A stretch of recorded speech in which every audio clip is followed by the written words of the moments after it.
The Detroit Lions offense is fool's gold for 2025 fantasy drafters. Look, we all love the Lions offense. They have some wonderful star players. They have been putting points on the board a few years running. It's been an unstoppable juggernaut. So why do I have concerns about the Detroit Lions in fantasy drafts? We started out with Jahmyr Gibbs, and at his best, Jahmyr Gibbs is a league winner. We saw when David Montgomery got injured last year in the games that Gibbs was on his own that went through the NFL playoffs, Jahmyr Gibbs averaged 33.3 PPR points. There are very, very few running backs, if any, that can put up that level of production. And so, of course, if we're thinking about that, we want all the Jahmyr Gibbs we can get. However, can we really forget the first 13 games of the season before David Montgomery got injured?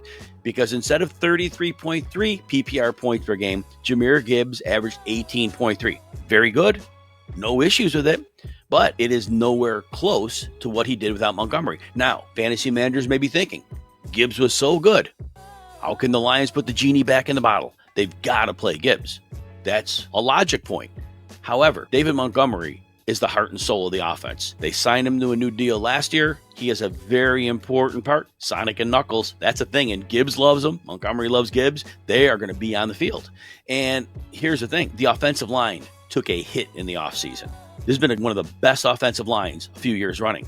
Center Frank Ragnow retired. They will be starting a last year 6th-round rookie, and now he's a second-year player, Christian Mahogany at one guard, 2nd-round draft pick, Tate Ratledge at the other guard. This is a line that has been dominant, and the tackles will still be. That interior line could potentially be an issue. And now these running backs who have always had the best of blocking. That may not be the case this year. But anyway, the concern for Gibbs is if he splits that work too much, the ceiling's not going to be what we thought it was, and that could be a problem. Amon-Ra St. Brown going about wide receiver 5 in average drafts. Amon-Ra St. Brown had a career year 2 years ago. Last year, 39th percentile after the catch. Remember all those explosive plays he had back in 2023? Well, he had 24 catches in 2023 of 20 or more yards. That went down to 14. He tried 10 fewer 20-yard catches. And remember back in 2023, he had one game under 70 yards. It was a 49-yard game. 5 times under 50 yards last season. Twice he was under 20 yards. There's a floor that was never there. Big games. Nope, those are drying up. He had 11 games at 90 yards in 2023. Only 5 last year. And now, I talked about the offensive line earlier. Jared Goff, very sensitive to pressure. Pressure up the middle. It's going to be a problem. Also, Ben Johnson's gone. Ben Johnson always put Jared Goff in the best position. This is going to be a problem. Amon-Ra St. Brown's going to have a good floor for you overall, but he is not going to get the type of numbers that he had 2 years ago, and you're paying price to get something near that. That probably isn't going to happen. David Montgomery going as a running back 22. Now, Montgomery's had some durability issues. He's missed 3 games for 2 straight years, missed 4 games back in 2021, starting to pile up. Injuries are starting to come up there. So he may not be out there all the time. Also, his efficiency dipped last year. He was 4.6 yards per carry 2 years ago, down to 4.2 last year.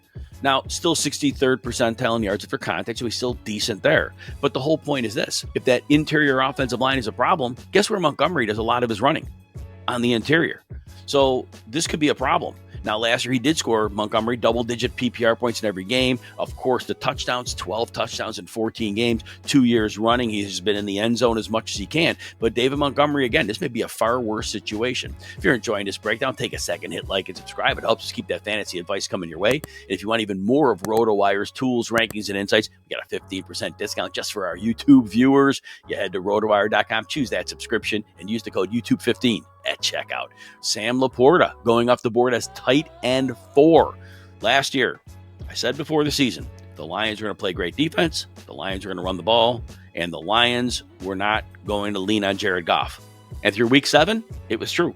Sam LaPorta averaged 2.8 targets per game through week 7, averaged 7 PPR points. He was considered a bust. But then remember, that whole Detroit defense fell apart with injuries. Once that happened, Jared Goff, instead of throwing 25 times a game, now is 35 to 40, and guess who ate? Sam LaPorta.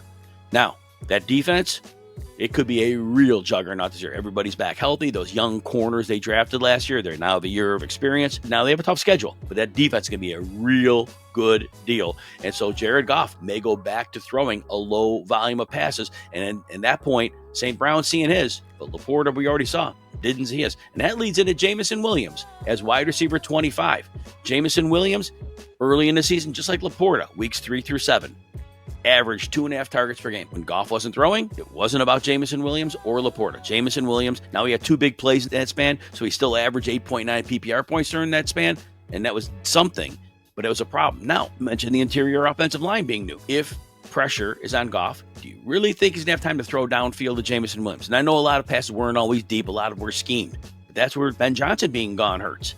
Ben Johnson always set the plays up to keep the defense off guard. Do we really think the coach who takes over John Morton is going to have that bag of tricks? Because if John Morton was that guy, then why wouldn't the Bears have hired John Morton as their head coach and not Ben Johnson? Because Ben Johnson had the magic going. People always say these new coaches come in, they're going to do the same thing, and it rarely ever happens. Jameson Williams is going to have a rough situation. Finally, that leads to Jared Goff, and you heard me talk about all the other points, and I've already said it over and over. Remember this, through week 9, Jared Goff finished with 4 games under 17 fantasy points.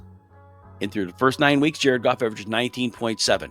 That's okay, but that's not what you want in your fantasy quarterback. And then, like we said earlier, once the defense fell apart, Jared Goff was a league winner in the second half of the season. Jared Goff scored at least 26 fantasy points in 6 games. Most of those were down the stretch. His average was through the roof. Jared Goff was a league winner. We remember that. But again, think more of early 2025 when you're thinking about the Detroit Lions, because this could be a season that nobody saw coming. When it's over, you're going to say, what did I do by investing heavily in them?